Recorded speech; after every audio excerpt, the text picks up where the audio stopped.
বন্যার ঈদুল আজহায় বাড়িতে এসে বন্যায় ঘরবন্দি হয়ে পড়েছি। অনেক কষ্টে বাড়ির চতুর্দিকে পানি একটু বের হয়েছে। এটা আমাদের বাড়ির সামনের রাস্তা। আপনারা দেখতে পাচ্ছেন যে একটা সিএনজি আসতেছে এবং মাছ ধরার সুন্দর দৃশ্য।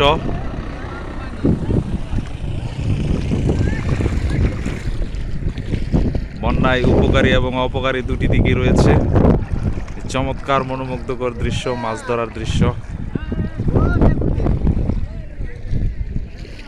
সালাম ভাই, ভালো আছেন? আলহামদুলিল্লাহ। কোথায় যাচ্ছেন? চকবাজার পর্যন্ত। পরে কিভাবে আসলেন বাড়ি থেকে? আচ্ছা। ও আচ্ছা আচ্ছা। হ্যাঁ, অনেক কষ্টে বাড়ি থেকে বের হয়ে আসলাম।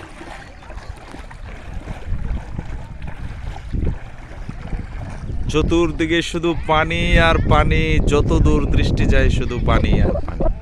ঘরবন্দি হয়ে পড়েছি পানিতে। জনগণের রান্না, খাওয়া দাওয়া, চলাফেরা সব কিছুতেই যেন কষ্ট। আমাদের পাহাড়ি এলাকা, এই বন্যার সাথেই তাদের উঠা বসা, জীবনযাপন। আমি এই পাহাড়ি এলাকার অজপাড়াগাঁয়ের সন্তান। আপনাদেরকে কিছুটা দেখানোর চেষ্টা করতেছি। এই যে মাছ মারার মনোমুগ্ধকর দৃশ্য, প্রাকৃতিক সৌন্দর্য ভরপুর, খুবই ভালো লাগছে।